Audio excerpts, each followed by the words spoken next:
Good evening, viewers. I'm so happy to come your way again. Last week, just around this time, we had a great time with our favorite transformative program, Politics and Beyond, with your host, Emmanuel Jr. Today, we are going to have an interesting one, just as we did last week. And my encouragement to you is that you prompt each and every contact of yours to join into the program. Let's learn some few things. Let's put our minds together as we seek to transform the future of Ghana for ourselves and for the benefit of our next generation. If you look on the screen, you will see the various social media handles and also our WhatsApp line. And you can be interactive with us by sending in your messages, and at the right time, it will be read for you. Today, we are going to have a look at our 92 Constitution with particular reference to the executive power. Others have described it to be an excessive. Indeed, if you study the executive powers of the Constitution, I will personally describe it as a monarchy because it gives the executive power to the president and the executive members unlimited, and most often we see them even abusing it with impunity. And that is why it is important for us to look at it if indeed we want to safeguard the democracy that we are practicing. I'll give you some few tidbits on this.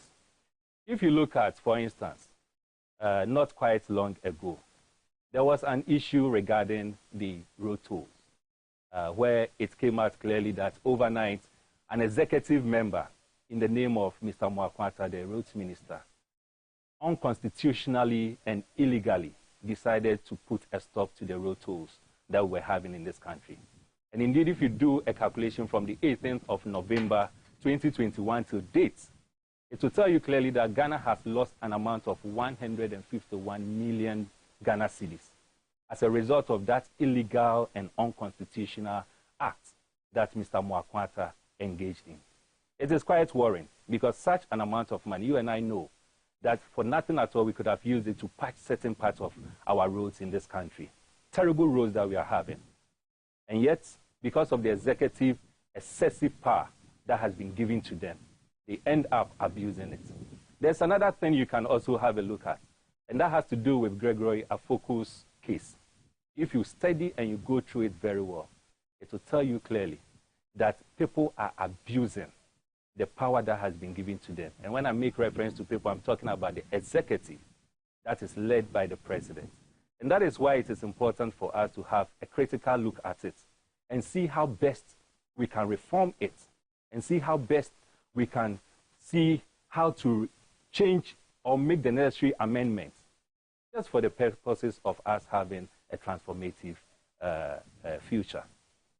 I want you to stay tuned. After this commercial break, I'm going to introduce to you our esteemed guest for us to have a conversation around this topic. Stay tuned.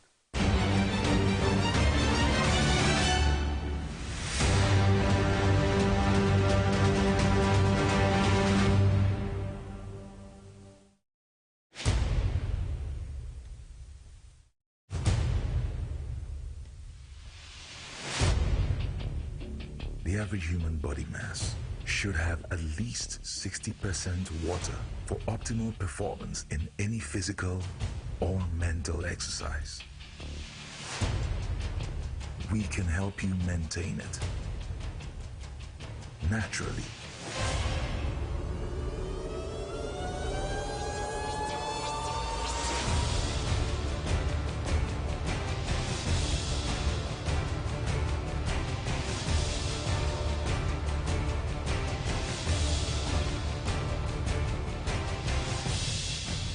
Natural mineral water. Simply natural.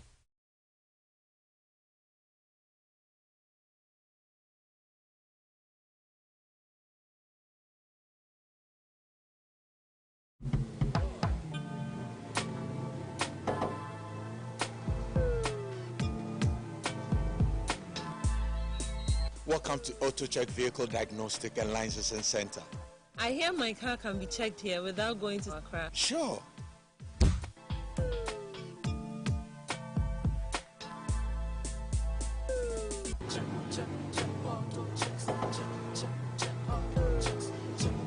Emission check.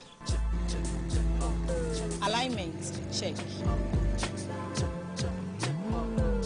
Brakes, check. Visit AutoChecks at Koforidua Aquadum Road for the roadworthiness of your vehicle, from saloon cars to heavy-duty industrial vehicles. Madam, your car is now ready for the road. Thank you so much. Auto checks, check. AutoChecks, your safety, our priority. AutoChecks.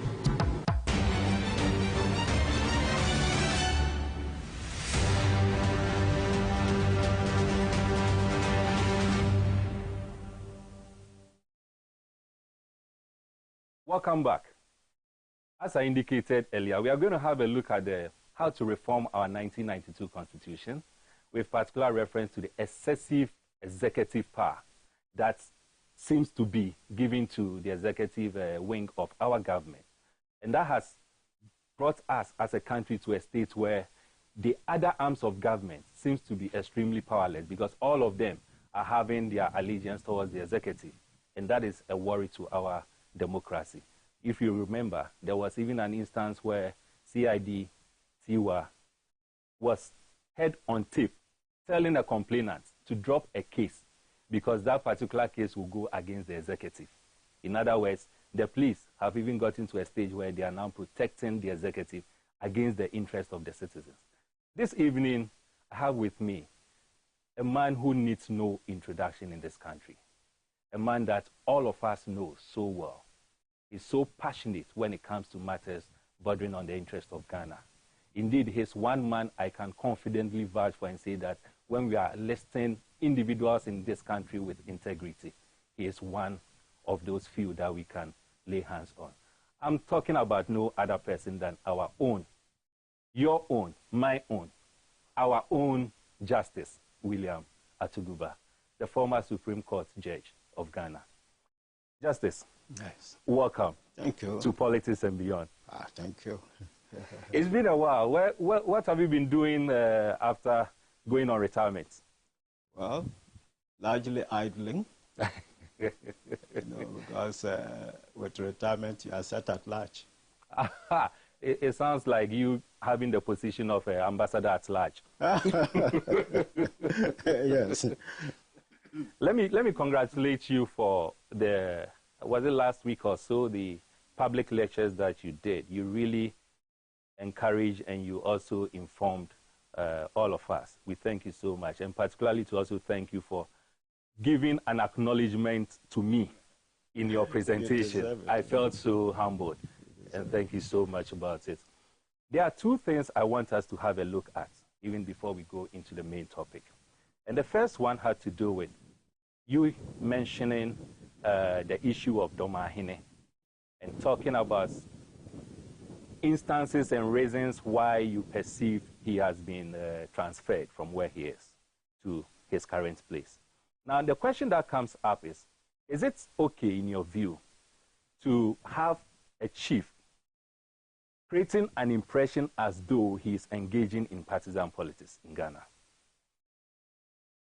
Well, the Constitution, as we all know, bars chiefs from active politics. That's right. So to that extent, activating politics is certainly not only improper but unconstitutional. The Supreme Court has had occasion to pronounce on what active politics is. I'm yet to go over it and see what exactly was in there. But active does not mean dormant or casual or something like that. But my view of it is that... That's as if you can raise your voice. Oh, I see. Okay. Normally. You see, the status of a chief in our community is a rallying point of wisdom, of protection, of counsel, of fatherliness for that particular community. and even beyond, because wherever a chief goes and is seen, recognized as such, is held in reverence, seen as a father figure. On one occasion, he said unless the reportage was not correct, that if NDC lost the election, he would, abdicate. It's going too far. It's okay to admire and encourage a performing executive. There's nothing wrong with it. What, however, you should not do is, if you situate yourself in such a way that, as such an important chief, they feel you are politically aligned, it's problematic, because then the community which you are heading will be polarized. Those who are into other parties will feel that you are their opponent, alongside those in the particular party you are supporting. And then that cohesion in the community will be lost. People will now start, you know how politics is played. They see that you are an opponent, you can say all kinds of things, and that's not very conducive to the welfare of his community and Ghana as a whole. So that's what I can say about that. Right, right. I agree with you, and I like the position that you gave about chiefs being the father or the fathers of the community. And so if they are perceived to be belonging to a particular political party, knowing very well that their subjects would not 100% belong to one political party, they must be seen to be, to a very large extent, neutral. But of course, it doesn't mean that they should take away their Ghanaian interest. When they see things going wrong, they are supposed to talk about it. Exactly. But they should do it in a way that it will be seen as a national interest and not a partisan interest. I agree with you very well. Justice, now moving straight to our conversation for this evening. We are looking at the 92 Constitution. We are looking at excessive executive power that has been given. The Constitution was supposed to ensure that we have institutions that are working. But it looks like, unfortunately, the Constitution has given so much powers to just one arm of government, being the executive, headed by the president. And so, whether we like it or not, it is so clear that in this country, almost all institutions, instead of them owing allegiance to the citizens and to the country, their number one allegiance seems to be towards the president and the executive. And what is so worrying to me is even our parliament, that's supposed to serve as a check on the executive. Now they are more or less seeking the favors of the executive, and so they are also blinding themselves towards anything that the executive does, whether it is in favor of the country or not in favor of the country. They want to go with it because they are, they are supporting or seem to be supporting the executive. What is your initial take on this? Yes, I agree with you and with all those who share the same sentiment. I suppose the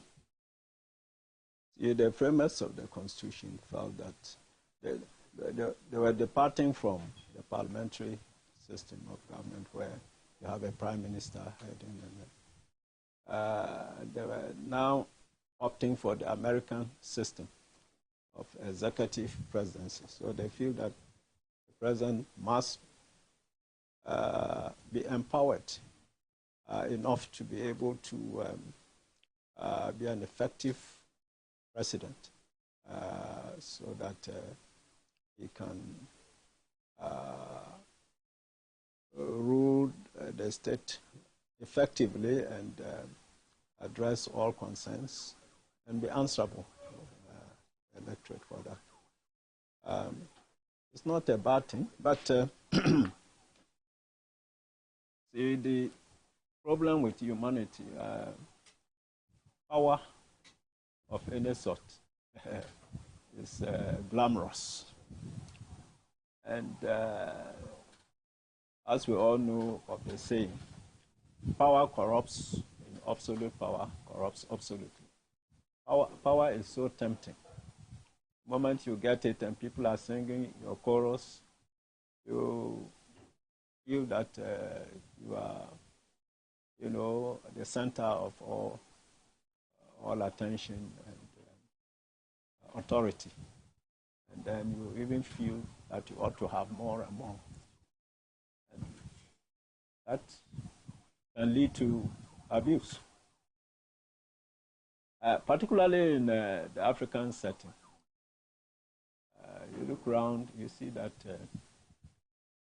presidential power has tended to translate into dictatorship. We can see it all around. To the extent that some want to convert the country into a kind of a dynasty, particular families, dynasties.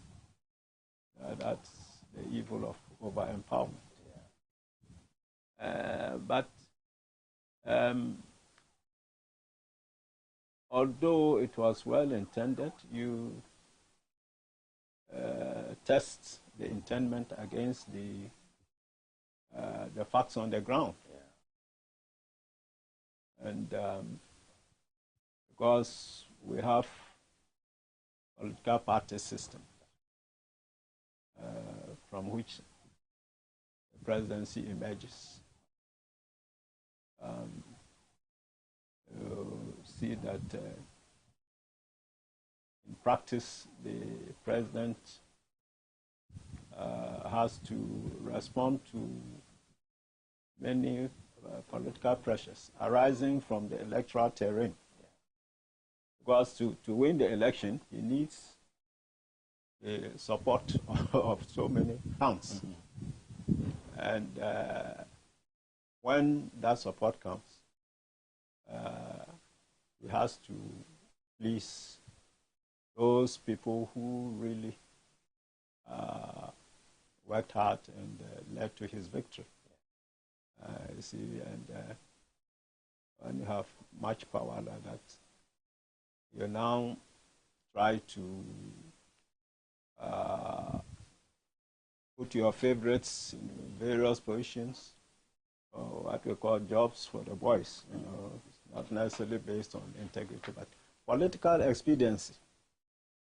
See, and political expediency, as we see it in Africa, is not very much related to the objective needs and interests of the people as a whole, as a unitary state.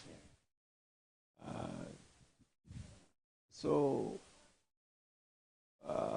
having tried this executive power for so many years, you want to ask what its impact is on the ground in terms of improving the living conditions of the people. Well, that's the purpose for which the President was elected. And our Constitution is centered around service to the people. If you look at Articles 1, 3, 35, etc. These are all emphasizing that the people's interest is paramount. The state belongs to the people. Sovereignty in Ghana belongs to the people. So the end product of all power conferred by the opposition is to enhance the welfare and interests of the people. Let me just read Article 1.1. And I'll not indulge in much quoting. Article 1.1 says, The sovereignty of Ghana resides in the people of Ghana, in whose name and for whose welfare the powers of government are to be exercised in the manner and within the limits laid down in this Constitution. So it is a people-centered Constitution. All powers are supposed to be directed at achieving the welfare and interests of the people of Ghana, who are the sovereign masters of the constitutional order put in place. But as I said, the realities of political campaigns and strategies for winning an election raise certain obligations, expectations, which can obstruct this framework of government. Now, if the president were not to have so much power, I mean, the electorate and all those actively campaigning for him would be more modest in their expectations, because it won't be within his power to satisfy them in the various shades and ways they expect him to do. As it is, everything is kind of open-ended, and so the president too feels that yes, he can. That's why we can have more country like Ghana, 120 ministers. I don't know what it is now. I mean, it's absurd. Huh? Really absurd. And what accounts for it is because of the political source of the power. What you need, at the end of it, you relate that number to the services rendered. What the economists are here to use economic terms, I don't know economics. The output of these people vis-a-vis the powers that have been conferred on them from one republic to another. What is it? Look at us sitting here. It's supposed to be a first-class residential area. It is rated as a first-class residential area. Look at the access roads. The heart of Accra. Now, if foreign dignitaries were to come here, they want to call on me. Living in the first class. You know? Because the rainy season, you won't see the animals, but if it's dry season, all kinds of animals, sheep, goats, cows, they're all roaming about here. You know, these sort of things. The street lights, whatnot. But every 4 years, we have ministers, we have MPs. Well, what is the impact? That's right. On all this? Yeah. See, so, but the number of ministers keeps on growing from, let's take it from Rawlings' time, I don't know how many, but the number kept on swelling until we got to 100. Exactly. Meanwhile, the growth patterns are worsening. So that's the trouble with executive power. We have more to please than to achieve on the ground because of the nature of the political. So, as far as I'm concerned, it is not an executive presidency that matters so much.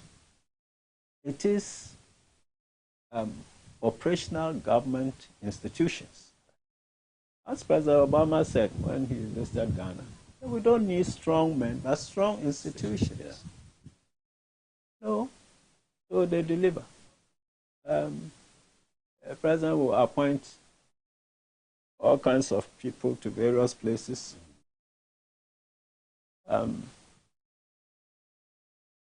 What is the technical skill they are bringing to their various offices? Yeah. In fact, the people who have the technical skills are the public and civil servants. They are trained. That's right. And upon the basis of their qualifications, are appointed to those offices. Somebody comes with a political background, not, with any particular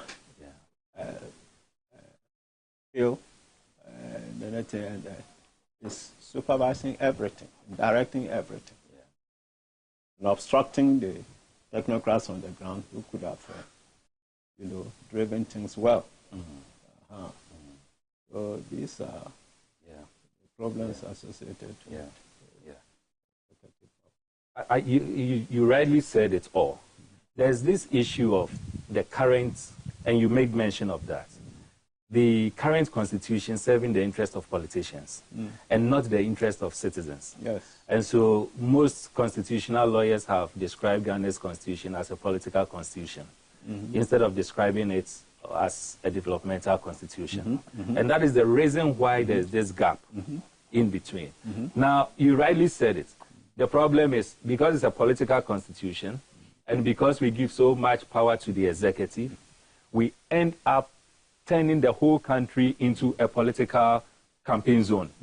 That we have reduced our governance to just 4 years or 8 years of voting. That is it. And at the end of the day, all we are concentrating on are rallies, T-shirts, things that will just excite the people for just a few minutes, and that is it. We forget about the actual work which has to do with campaigning. That's right. The other day, I saw one of the executive members telling some individuals that he is going to make sure that he keeps as much money as possible for the purposes of the next elections. And that for him, as far as he's concerned, when elections are getting closer, he will use this money to convince the electorate, and they are going to vote for him. And so you realize that even with the executive, because of the kind of constitution we are practicing, the focus is no more on development. No. It is now on politics. Oh, yes. And that is it. And I remember you making mention of a comment. I mean, you make mention of our democracy, and you even described it as, a camouflage where individuals are hiding behind and they are stealing from the public. I think we need to go for a quick commercial break, and when we come back, we'll continue from this particular. Very well. Thank you. Okay. So, viewers, we're going for a quick commercial break. Stay tuned and tell your colleagues and other friends that the transformative program is on, Politics and Beyond. We'll be right back.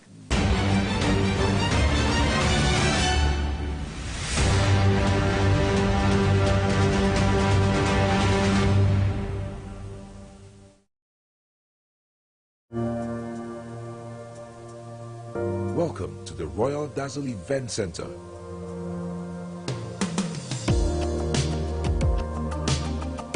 With a lush and well-maintained lawn and garden, you are assured of the best serene and comfortable atmosphere to organize all your family and social events. Live the royal moments here with friends and family. The hosting capacity of 600 to 800 people makes Royal Dazzle the most versatile of places to host weddings, parties, funerals, conferences, concerts, and many more. Create your memories with us. Call us for inquiries on 055-814-8585 or 024-620-2144, or pass by and speak to any of our friendly staff. Locate us at My John, close to Zoom Lion headquarters. Royal Dazzle Event Center, creating memories. If I cry,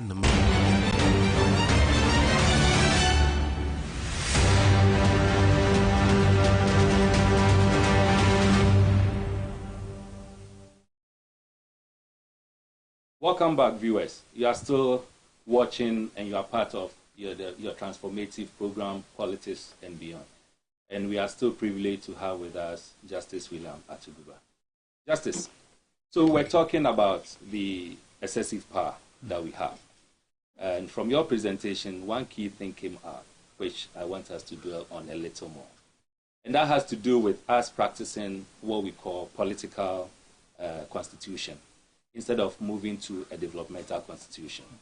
And it is simply because the constitution was developed so to protect the politicians and the leaders, and to leave behind the citizens. The danger involved in this, and we are seeing it all around us, is that when the citizens feel that they are being left, and clearly the sentiments in town is that we all feel that we are being left way behind, and just a handful of people are benefiting from the natural resources that we have as a country. The danger is that we may get to a stage and others will be entertaining the idea of engaging in civil uprising, coup d'etats, and all that. And it is not far-fetched because we are seeing it all around us. My question is, as citizens, what is left for us? What do we need to do to ensure that our interest, the interest for which we voted leaders to protect, that interest is truly being protected by the leaders that we are paying with our taxes? Well, that's not a simple question. The problem is simple to see, right, but not the solution. However, the situation you apprehend so much is stated for in Article 3, Clause 4 of our Constitution. It says all citizens of Ghana. It's all. That's right. Doesn't exempt any category of citizens. That's right. Shall have the right and duty at all times, A, to defend this Constitution, and in particular to resist any person or group of persons seeking to commit any of the acts referred to in Clause 3 of this article.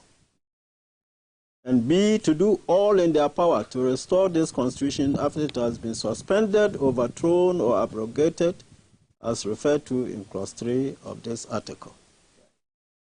Any person, 5, or group of persons who suppresses or resists the suspension, overthrow, or abrogation of this Constitution as referred to in Clause 3 of this article commits no offense. Citizens are there protective. So, to some extent, the uprisings come in certain situations when you find out there's no alternative. This provision empowers citizens to engage in that. Yeah. But that one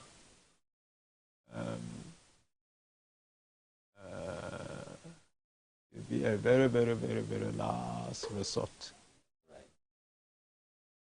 Because we've seen these uprisings in this country, and in other countries,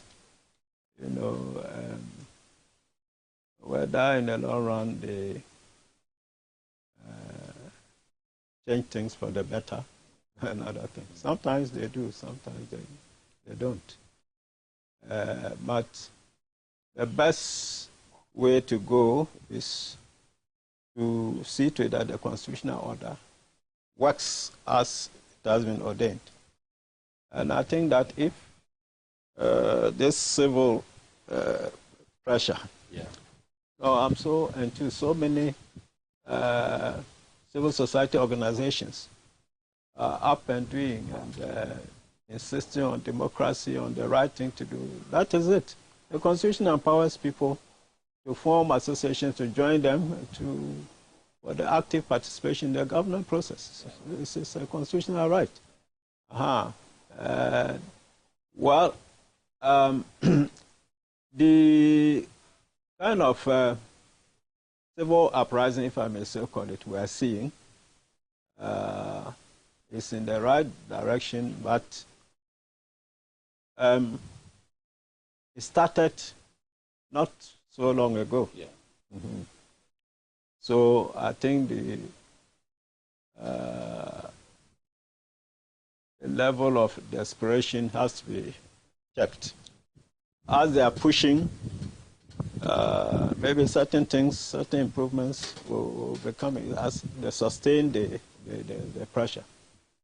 And Rome was never built in a day. So as you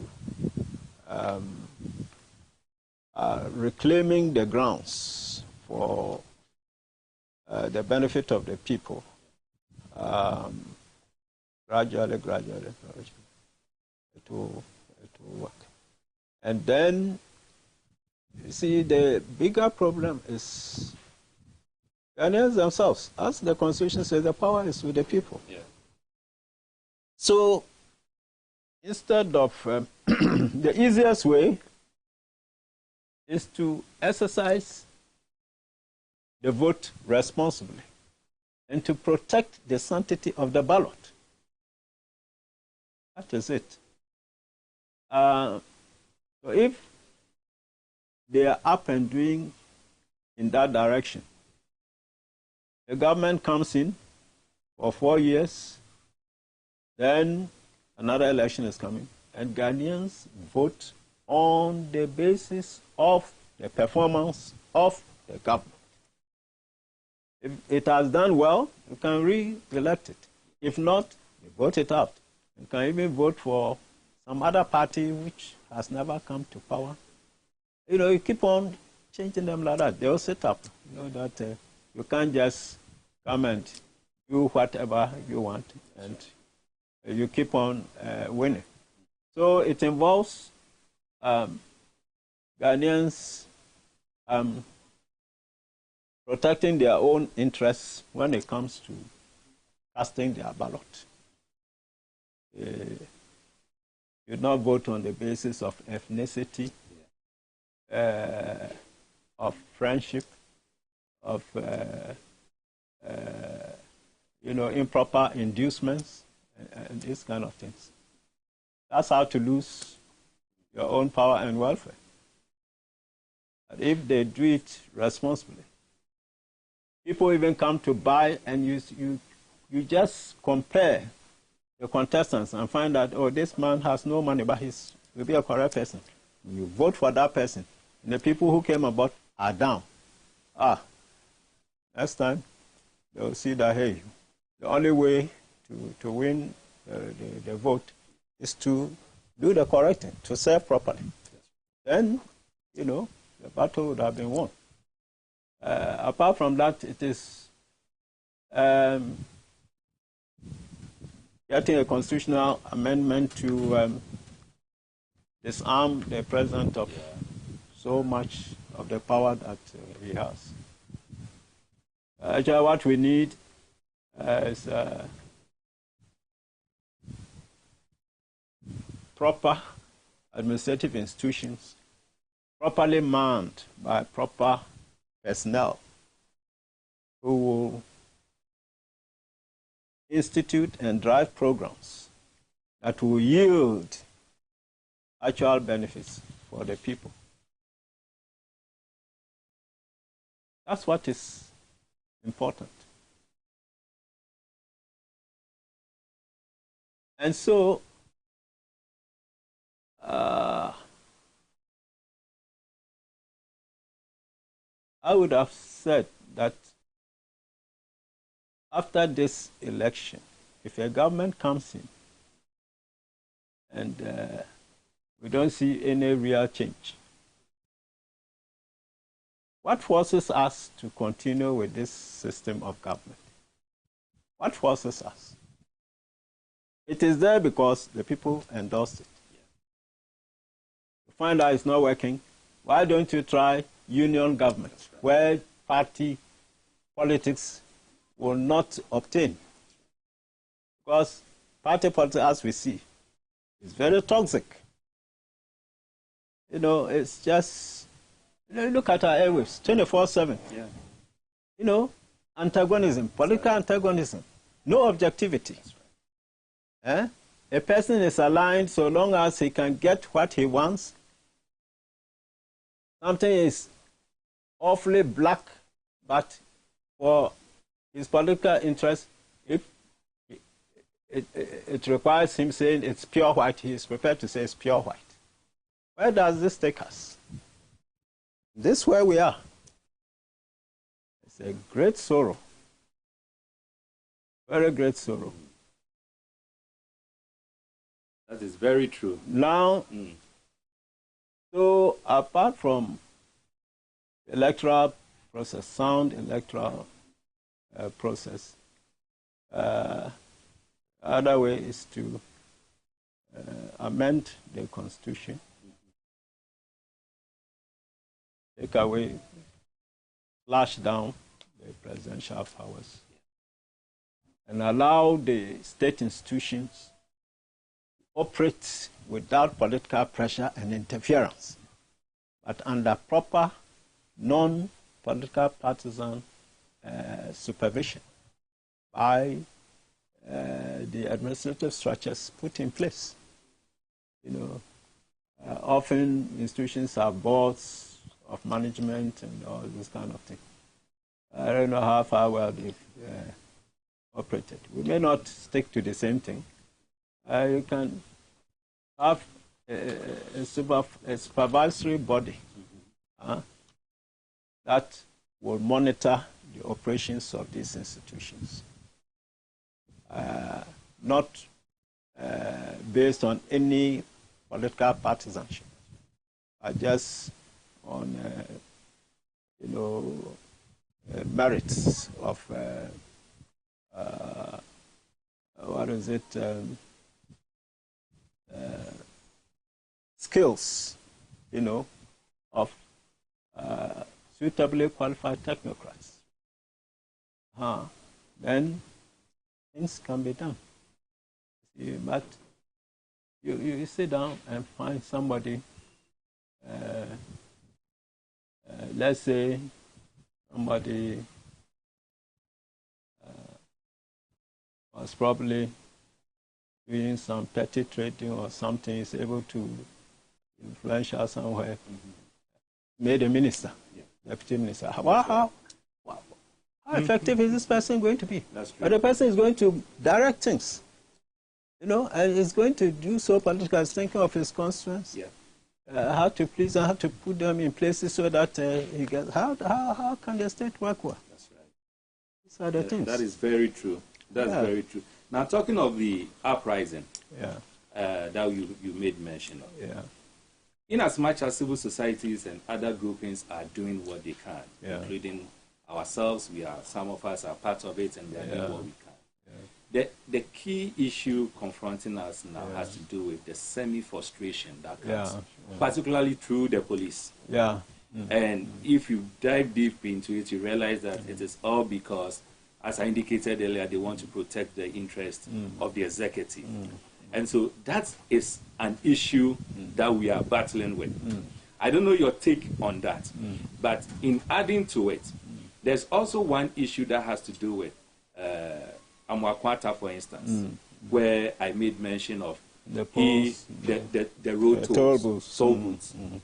18th of November 2021, illegally, unconstitutionally.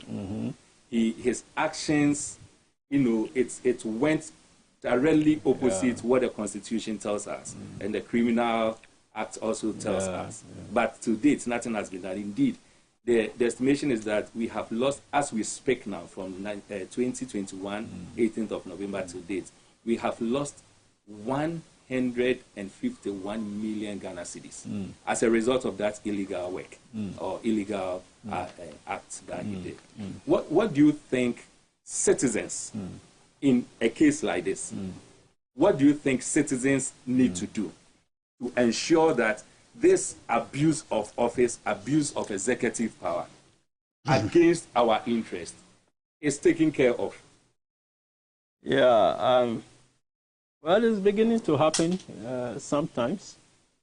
You see the Omnibus case, you see the COVID-19 Restrictions Act being challenged by civil society groups. That's right. And they did so successfully. You see, so our Constitution allows any citizen to bring an action to challenge unconstitutional acts or any law that is inconsistent with the Constitution. Any citizen. And that's where the courts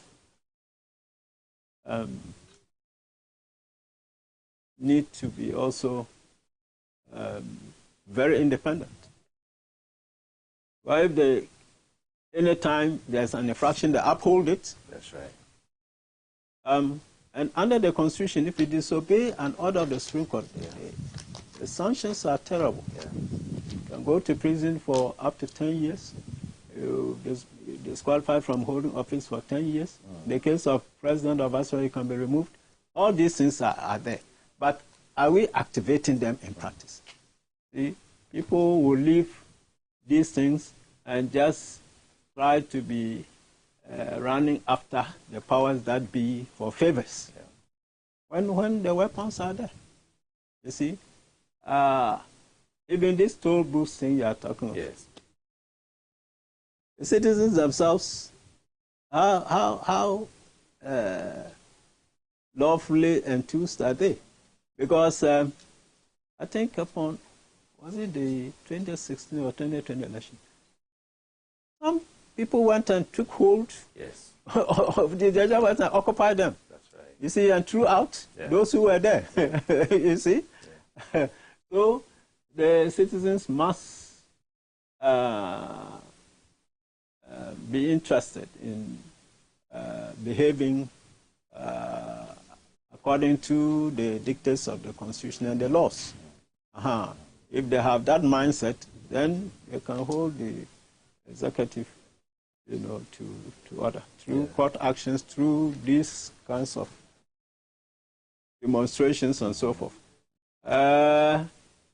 Human beings, to me, can only be as powerful as they are allowed to be.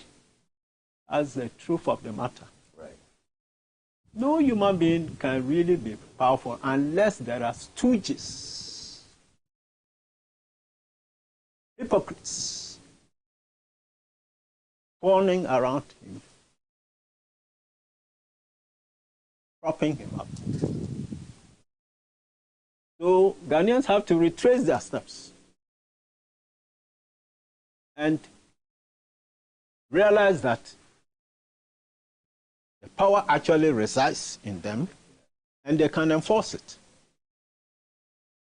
With this kind of thing going on, if it's sustained, I don't think the executive can just keep on still doing what they are doing, because it can go overboard, as it has done in, Niger, Gabon, Guinea, Mali. You know that if things fester too much, it can get to that. Yeah.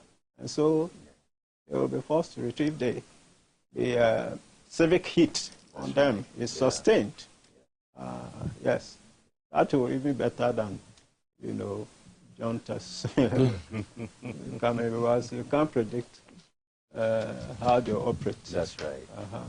And in a short time, they're clamoring to go back to constitutional rule anyway. That's right. So you use the civilian power to straighten things. So these movements going on, they have to educate themselves that they have to be law-abiding themselves so as to be able to insist on the executive, the police and whatnot also being law-abiding. Yesterday or so, or was it this morning, I saw on social media that some civil society organizations went to have a 2-hour meeting with the Armed Forces Command. Okay. And that it went very well. Okay. What were they saying? That when they are indulging in their activities, their safety should be ensure. And they were assured. But yes, so this shows. Even those with the real weapons, That's right. they are not, impenetrable in terms of appeal to their conscience and all that. When they see that people are, well, they know that they are an institution for the people. That's right. The expectations, the citizenry, all about them. They are aware and they are up now. They'll, That is true. Yeah. That's true. But again, the question that most people ask is, are Ghanaians timid? Do you really see Ghanaians to be timid? Because most often, talking of mobilizing, putting a bit of civil pressure on the executive to do the right thing, majority of Ghanaians seems to be in support. But when it is probably time for the mobilization, you hardly see the number that you really expect to come, particularly on the street or whichever venue, to communicate to the executive that they can't take Ghanaians for granted. Do you think Ghanaians are timid? Or what might be the issue?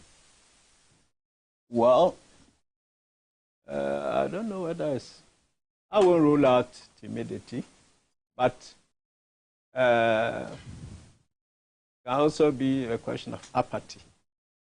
See, this has not been the norm of our civic life.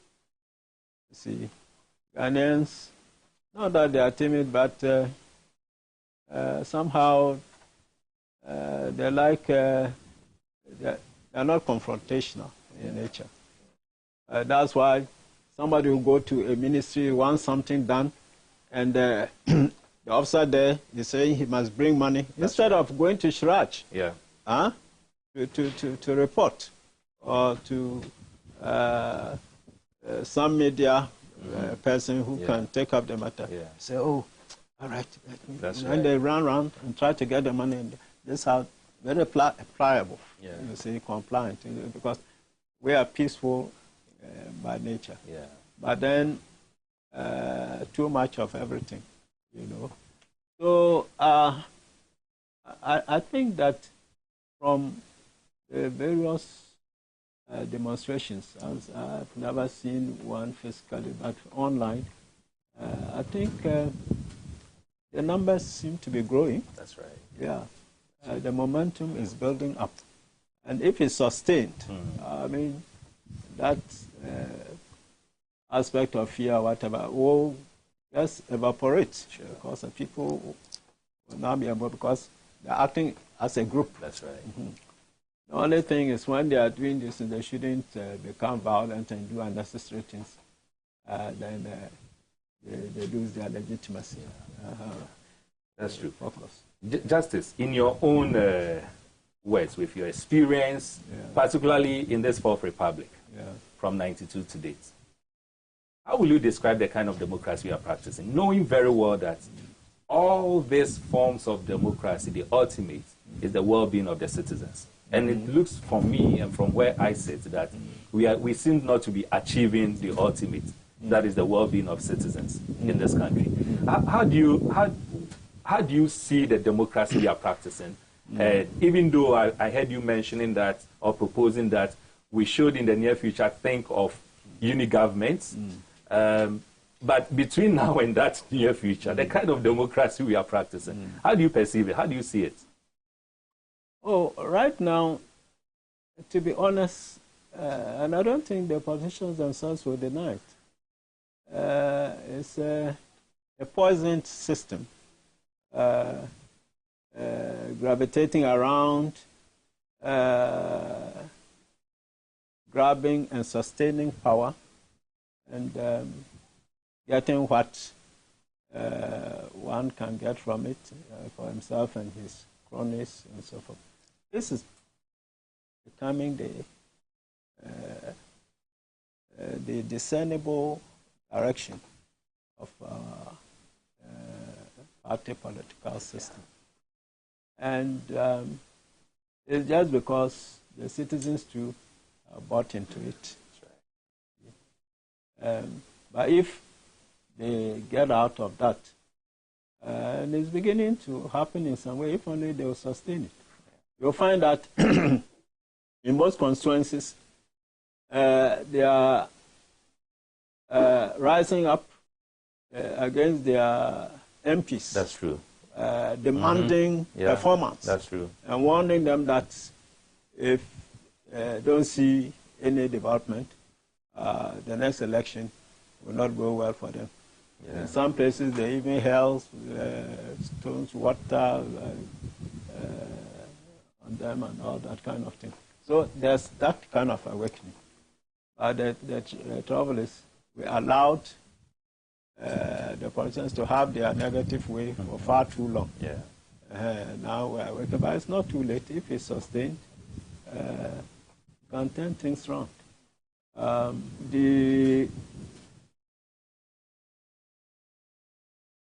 I don't know how to propose an institutionalized approach to this, but these civil society groups that are acting like this, if they will carry their activities to the regions, the districts, or organize branches, the awareness will catch on with the ground. And as it grows more and more, the search will be for more responsible government, not party allegiance as we have it now. People are very frenzied loyalty to the party they are following. This is our party, so if they say this, what should happen? How useful is that? But, you know, that has been the passion that has been excited in them, either by themselves or by the politicians. And that doesn't yield anything. So you have to detoxify, you know, through your activities, educate, you know, your colleagues, spread the message around. It should be the common talk on the media platforms, the marketplaces. That's right. And when you meet, you even espouse these principles openly. And as I said, let it spread round, and then, you know, can make a difference. That's true. Can make a difference. That's true. But right now, it's not a democracy. It's a subversion of democracy that we are practicing. Subversion, that's what is going on. You see?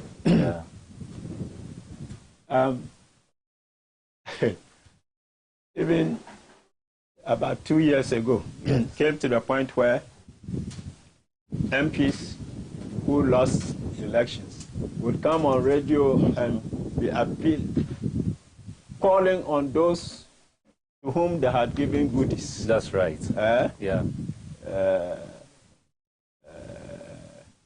Animals, motorbikes, to return them openly. And this is a crime under our legislation. That's you are not supposed to use, you know, corrupt means to win a poll. It's a complete offense. That's right.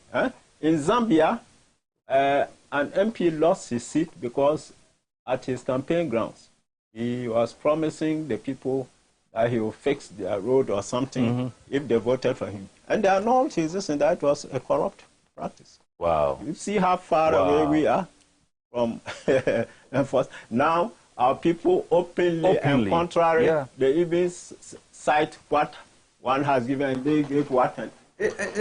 Look at that. You know? So what is the democracy in this? Cash and carry?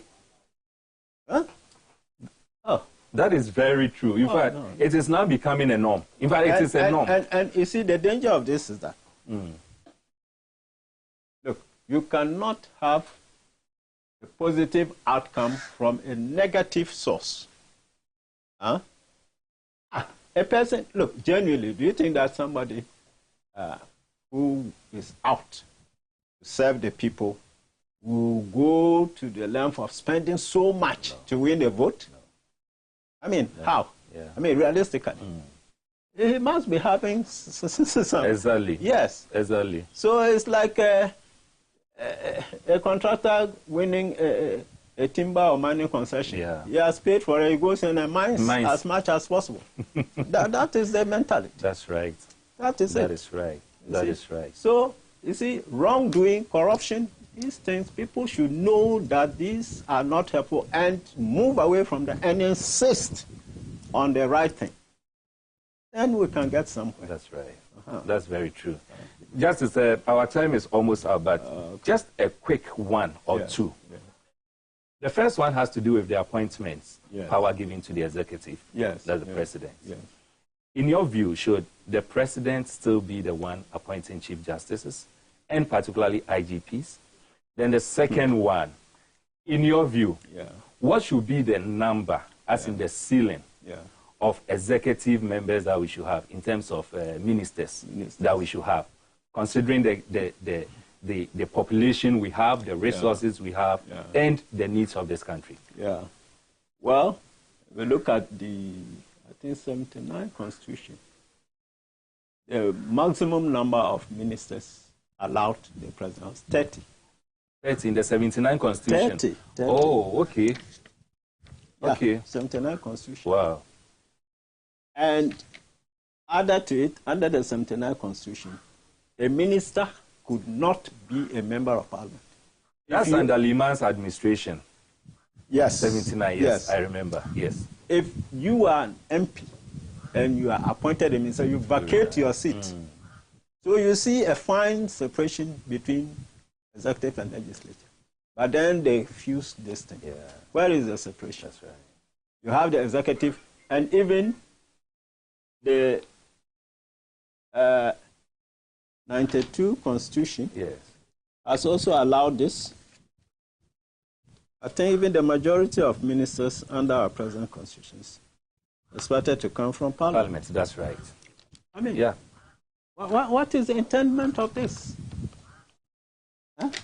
Parliament is supposed to be a check on the executive, and you say the executive should be the majority in the parliament. To check whom? And that's why we currently have a very unreliable parliament. Yes, and politicians will maneuver their way for these clauses to be put there. Exactly. But it takes the people to endorse or not to agree to. The Constituent Assembly, and then the 92 thing went to referendum. You know, the people, when this Constitution was drawn, what was the organized civil society input? Just there. Many people didn't even know what was happening. Yes. These things were going through. I mean, these are anti-people provisions. Anti-people. Yes. Designed to, I mean, they are built to enable the executive achieve state capture. State capture of the political system, the institutional bodies. And once there's state capture, what do you expect? Anywhere you go, is the president's stooge who is there. What are you going to do? That's the trouble. What about the appointments? Chief Justice, IGP? Yes, certainly. As for those, I'll be surprised if civil society does not, if anything, is not being done. Those ones, of course, some are entrenched provisions, but you go as far as is necessary. But those ones must be changed. Otherwise, we'll just be moving in circles. Just be moving in circles. Those ones must be changed. Why must the president be appointing everybody? You see, except that in the Western order, sometimes, you know, because the society is so well enlightened over the years. And they suffered, though. They had their brutal days too. And as a result, they are awake. And, people cannot easily misbehave. But we are a young nation. So these kinds of things don't augur well for the welfare of the ordinary man at all. And that's how the presidents become powerful. And the appointees cannot really feel free to do the right thing. Although it's a principle of law that no matter who is giving you orders, it's only the lawful orders that you ought to obey. But in terms of practicality, man owes his job to. That's right. I mean, what can he do? You know? So, but if it is not like that, yes, he is free to operate in the interest of the people. The people too can check him. And there should be, like the Public Services Commission, some other commission can be there for doing the appointment, some neutral body. That's right. And they can appoint and disappoint. That's right. Not the president, the politicians, you know. And then you find that people can feel confident. Yeah. That's very true. The interest of politicians, the basic interest of politicians has always been to win the next elections. Yes. They have never had in mind the development of the country. No. And that is why right after elections, you could see some individuals thinking of breaking a certain age or continuing a certain age or what have you. But the interesting thing is that right from 2011, when the Constitutional Review Commission submitted its report, we've had two different parties and two different leaders. Whether we like it or not, if we are still going the partisan way, there are two parties that have the structures to possibly win an election. That is the NDC or the MPP. Now, we've had a chance of having the NDC come back even after the Constitutional Review Commission submitted its report. Now we have the NPP coming into office. As we move into 2024, knowing very well that these two parties have come after the submission of the report, if we should hear any of them telling us that vote for us, and when we come, we will ensure that the Constitutional Review Commission's report is implemented. Should we take any of them seriously, or should we have trust in any of them, knowing that they've already had a chance, but they still did not do anything about it? Should we perceive that it is because they want us to vote for them to win the next election? That is why they are saying so? Well, yes and no, because the fact that for the first time they feel compelled to talk about it shows that they are feeling some heat in that direction. And with the agitations of the various civic society organizations, they know that it's not going to be a walk-away affair any longer.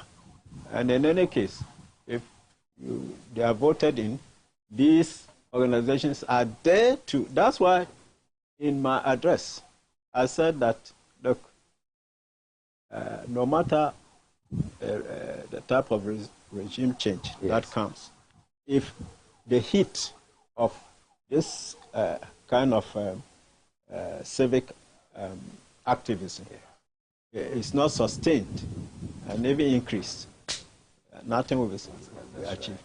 So with this is a new, I mean, if you look at 2016, 2012, did you have these kinds of bodies?